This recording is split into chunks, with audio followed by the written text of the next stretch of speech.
স্বনিয়োজিত বা gig workers যেমন Uber, DoorDash, freelancers, তারাও কি এই ভাতা পাবেন কিনা? কোভিড-19 আগে তারা ছিল না এলিজিবিলিটি, বাট কোভিড-19 পর থেকে তারাও কিন্তু eligible to get the unemployment. আপনাকে পেতে গেলে ইদার আপনি লে অফ হতে হবে, তাদের বিজনেস শাটডাউন হতে হবে, তখন আপনি এটা অ্যাপ্লাই করতে পারেন। আনএমপ্লয়মেন্ট ইনকাম ও আনএমপ্লয়মেন্ট বেনিফিট, সো অবভিয়াসলি এইটা ট্যাক্সেবল, এটাকে ট্যাক্স রিটার্নে দেখাতে হবে এবং ফেডারেল এবং স্টেট ট্যাক্স দিতে হবে। নতুন যেই বেকার ভাতার বৃদ্ধি কিভাবে এবং কেন কার্যকর করা হলো, এই বাড়তি ভাতা কবে থেকে কার্যকর হয়েছে এবং কতদিন পর্যন্ত চলবে, বেকার ভাতা পাওয়ার যোগ্যতা বা এলিজিবিলিটি কি আগের মতোই থাকবে নাকি তাতে কিছু পরিবর্তন আসছে?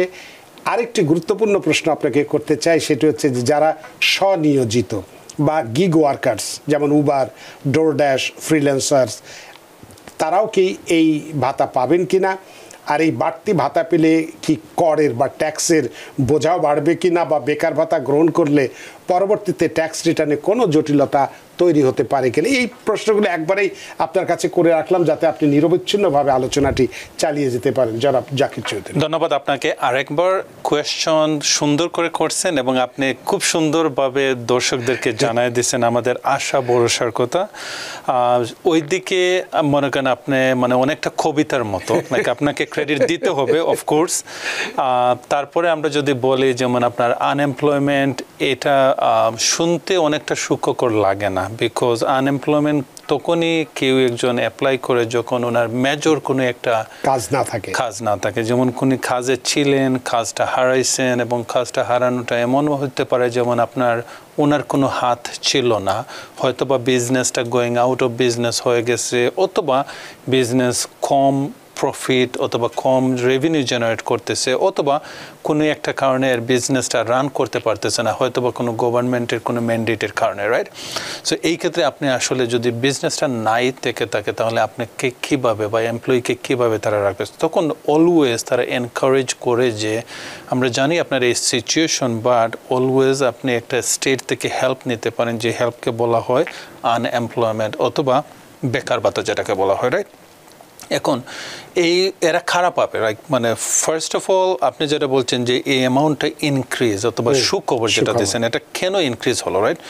এটা যদি বলি, যেমন আমরা যদি দেখি এখন দৈনন্দিন আমাদের জীবনের এক্সপেন্স ইনফ্লেশনের কারণে কিন্তু অনেক বৃদ্ধি পেয়ে গেছে। যেই রেন্ট, যেই ফুড কস্ট, যেই আপনার যাতায়াত খরচ, ট্রান্সপোর্টেশন, মানে দৈনন্দিন জীবনের খরচে, আমরা যদি ডিমের কথাই বলি, যেখানে $1 নিচে ডজন কিনতাম সেটা এখন আমরা $15 পর্যন্ত কিনেছি, মানে সামটাইমস এখনো $8-10 মধ্যে, রাইট? এক্স্যাক্টলি। সো তার মানে কোয়েশ্চন হলো আমাদের দৈনন্দিন জীবনের এক্সপেন্সটা যেভাবে বাড়ছে, ইনকামটা সেইভাবে বাড়ে নাই। সো এইটা দেখে তখন নিউ ইয়র্ক স্টেট প্রথম বলল যে ওকে, আমাদের আগের ম্যাক্সিমাম বেনিফিট ছিল $504, এটা ইনক্রিজ করে $869 পার উইকে করা হবে, রাইট? এখন কেন করা হলো? Because of the cost adjustment করার জন্য, মানুষের দৈনন্দিন জীবনের যে এক্সপেন্সটা বেড়ে গেছে সেটা আপনার করার জন্য। সো এটা ছিল আপনার প্রথম কোয়েশ্চন। সেকেন্ড কোয়েশ্চন হলো যেমন এলিজিবিলিটি, আসলে কারা এটা এলিজিবিলিটি পাবেন? সো মেক শিওর করতে হবে যারাই এমপ্লয়ি আছেন তারা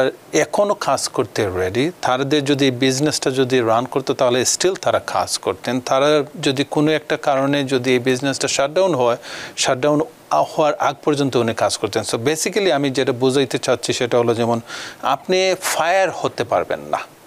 আচ্ছা, আপনি এজ এ এমপ্লয়ি আপনি এমন কোনো কাজ করবেন না যে কাজের জন্য আপনাকে ফায়ার করতে আপনার এমপ্লয়ার বাধ্য।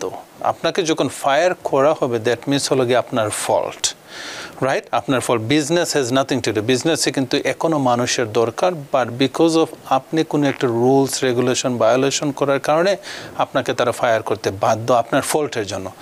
এইটা যদি হয় তাহলে আপনি কিন্তু পাবেন না, আপনি আনএমপ্লয়মেন্ট পাবেন না। এটা একটা ক্রাইটেরিয়ার মধ্যে। সো আপনাকে আনএমপ্লয়েড হতে হবে, এইটা হতে হবে মেবি আপনার এই যে এমপ্লয়ার আছে বিজনেসটা রান করতে পারতেছে না, বিকজ ইনকাম আগের মতো নাই, কোনো একটা কারণে তারা নিজে থেকে কোম্পানিটা বন্ধ হয়ে গেছে, এটার কারণে হতে পারে। অথবা হতে পারে যেমন আপনার যে স্কিল আছে ওই স্কিল থেকে মনে হয়তো তাদের আর একটু বেটার স্কিল দরকার কোনো একটা কারণে, but you have nothing fault, আপনার কোনো ফল্ট নাই।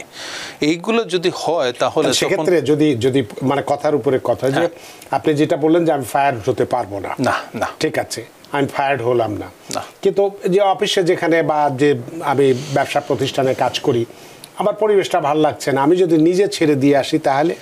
এই পরিবেশটা ভালো লাগতেছে না বলতে এমন ধরনের পরিবেশটা হতে হবে যেটা মনে করেন আমাদের লেবার ডিপার্টমেন্টের এগেইনস্টে। ফর এক্সাম্পল, এখানে যদি আপনার জেন্ডার ডিসক্রিমিনেশন হয় আপনার এমপ্লয়ের জায়গাতে, এমন একটা সিচুয়েশনে আছে যে জায়গাতে আপনি দেখতেছেন এইটা রুলস রেগুলেশনে পড়ে না, তারপরে তারা এটা চেঞ্জ করতেছে না, ওই ধরনের কোনো কারণে যদি আপনি স্বেচ্ছায় ছেড়ে আসেন আপনি কিন্তু কোয়ালিফাইড হবেন। বাট এইটা ছাড়া সিরিয়াস কোনো এলিগেশন ছাড়া যদি আপনি নিজে থেকে ছেড়ে আসেন আপনি কিন্তু পাবেন না। সো আপনাকে পেতে গেলে ইদার আপনি লে অফ হতে হবে, তাদের বিজনেস শাটডাউন হতে হবে, তখন আপনি এটা অ্যাপ্লাই করতে পারেন। সো কোয়েশ্চন ছিল আপনার এটা ইনক্রিজ কেন হয়েছে, তারপরে আপনার রিকোয়ারমেন্ট আমরা জানলাম। 3 নম্বর কোয়েশ্চন ছিল এইটা যদি আমি ইনকাম পাই এটাকে আমাকে ট্যাক্স দিতে হবে। তার আগে হচ্ছে যেটা কবে থেকে কার্যকরী হয়েছে বা কতদিন পর্যন্ত এটা চলবে? অক্টোবর 13 থেকে। আচ্ছা, এটা কিন্তু মানে গত পরশু দিন থেকে? হ্যাঁ, গত পরশু থেকে এটা চালু হয়ে গেছে এবং দেয়ার ইজ নো এন্ড নাই। কারণ হলো কি আপনার যে দৈনন্দিন যে জীবন এক্সপেন্সটা ইনক্রিজ হয়েছে কিন্তু এটা কিন্তু ডাউন হবে না। সো যদি ডাউন না হয় তাহলে ওই 869 থেকে 504 এ আসার আর কোনো সম্ভাবনা নাই। 869 থেকে আমরা দেখবো যে এর থেকে বাড়ে কিনা, বুঝছেন কি বলছি? সো কোয়েশ্চন ছিল যেমন এটা কবে থেকে, এটা অক্টোবর 13 থেকে। এটাকে কবে এন্ড হবে, দেয়ার ইজ নো এন্ড, এটা কিপ কন্টিনিউ হয়ে যাবে। তারপরে কোয়েশ্চন ছিল আপনার এটার উপরে কেন যেটা বললাম যে এটা গুরুত্বপূর্ণ এলিজিবিলিটির কথা বলেছেন, স্বনিয়োজিত বা যেটা গিগ ওয়ার্কার্স, যারা DoorDash, freelancer, right, so self employed অথবা লাইক আপনার স্বনিয়োজিত যারা, তারাও কি বা তার আওতায় আসবে কিনা? ইয়েস, সো টেকনিক্যালি তারাও আসবে, যেটা আপনার কোভিড-19 আগে তারা ছিল না এলিজিবিলিটি, বাট কোভিড-19 পর থেকে তারাও কিন্তু eligible to get the unemployment. এটা তো একটা ভালো খবর। ডেফিনেটলি অবশ্যই। আর এরপর লাস্টলি আপনি বলছেন এটাতে ভাতা পেলে এটা কি ট্যাক্সের আওতায় আসবে কিনা? হ্যাঁ, ইয়েস, মানে আপনার আনফরচুনেটলি হলেও এটা আপনার ডিফারেন্ট টাইপস অফ একটা ইনকাম, যেটাকে বলা হয় আনএমপ্লয়মেন্ট ইনকাম ও আনএমপ্লয়মেন্ট বেনিফিট। সো অবভিয়াসলি এইটা ট্যাক্সেবল, এটাকে ট্যাক্স রিটার্নে দেখাতে হবে এবং ফেডারেল এবং স্টেট ট্যাক্স দিতে হবে যদি আপনার এই ইনকামটা স্ট্যান্ডার্ড ডিডাকশনের বেশি হয়ে যায়। নিউ ইয়র্ক থেকে সম্প্রচারিত TVN 24 টেলিভিশন বিশ্বজুড়ে বাঙালির কণ্ঠস্বর।